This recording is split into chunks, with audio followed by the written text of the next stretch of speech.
kag tunay nga gugma nga kung atin lamang hinuon sa isara maging paraiso diyang kalibutan nga ginapuyan ka.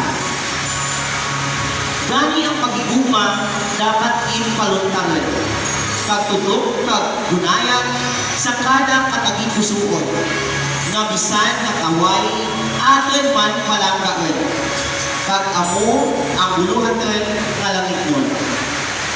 Reyna Abogada nga ginapresentaran ni Hananaya Layan Sungkayaw. Reyna nga magayon, libro imo ginadara. Nagatago diya ang mangkad nga hindi matakaw ang iba. Kaarang kinapaakit sa tagsa-tagsa. Masadyog nga palananawon sa tanan nga makabasa. Ang tao maging mahalong sa tanan, agad hindi makasala.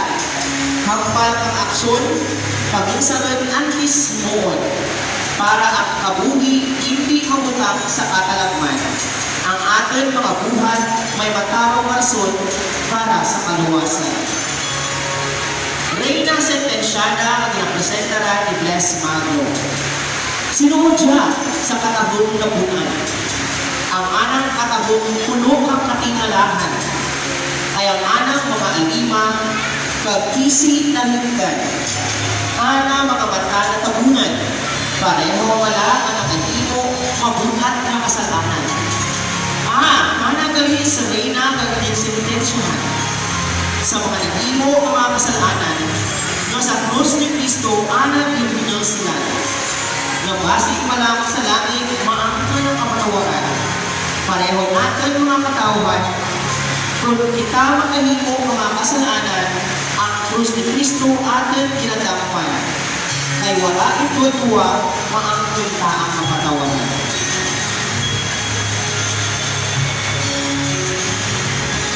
Reyna Justicia na ginapresentaran ni Legio Grace Baez Casiano.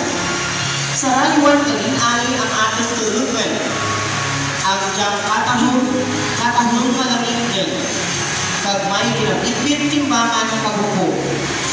Tunay na justisya ang ginagara, para walang sarap sa kasalanan ng iba, matutro sintensya. Kagkanan magsarke Kristo nga labaw makanan.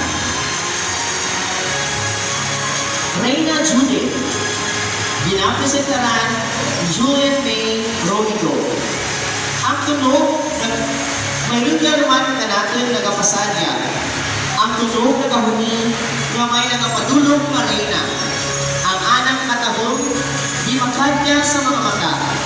Kagkana sa Reyna Judith, kagwara ng iba. Judith maisip na babae sang Juda, nga sang Diyos ikaw impadara, agad di maangker ni Lopernes ang imo banwa, kag hindi maghari ang pagbuot ng mga taga-Aserya. Matuod pala ikaw, mabalo, ikaw pagmanggarani. Pero ang imong pagtuo sa Diyos, hindi malungibon. Gani isaguban sa mga kaaway, ikaw nagpaulipon. Agad ang pagpatay ng Lopernes, imo matigayo. Reyna Sheba na ginapresentaran ni Aza Nicole Matanda. Reyna Sheba, Reyna Sheba. Ano ang imo pinasipalan? Nagaidlak na bato na sa banta mo bulawan. Parehas sa imo na kung kuna perling dinapadugdan. Pero karoon sa alam ng Diyos, siripalan. Amo dyan ang dapat natin tandaan mga abyan. Hindi ang tanan ng kapinang-hinang sa kalibutan na humanukod na tubog sa maluwag sa bulawan. Kundi may dyan na papel, tanso o goods na. Reyna Esther, na ginapresentaran ni Janica Maguyan. Sinunungan diyang pinapatumaan na ang tunog na kasingitan ang nagpasundayan sa kakagayanan sa Reyna Esther nga wala rin tiliwan. Reyna Esther ng mga Hudeo, ikaw ang nagluwas ng mga kadugo mo sa alima kang mapintas kang may nagabudon ng mga dahon, bisan panataya ang Nagtuhog si Marticoyo, ni Aman, ni Pagitay, kag ang mga Hudeo, ubuson kang pamatay. Ikaw sa hari wala mahanod, magpangabay. Bisan nga magpaburatan, nga halangin imo insuway. Santa Veronica, na ginapresentaran ni Diana Roquero. Si Santa Veronica suno sa tradisyon ng simbahan. Amo niya ang babae na naging malulunod kay Jesus sa ananggalan pagkado sa Kalbaryo. Suno sa tradisyon, tana naging maisip sa pagparapit kay Jesus sa pagpainom ng tubig ng pagpahit ng anang nawong gamit ang anang mismo mabelo. Nana ginakilala kapatron mo mga kamarero tungkol mga tao ang tagapan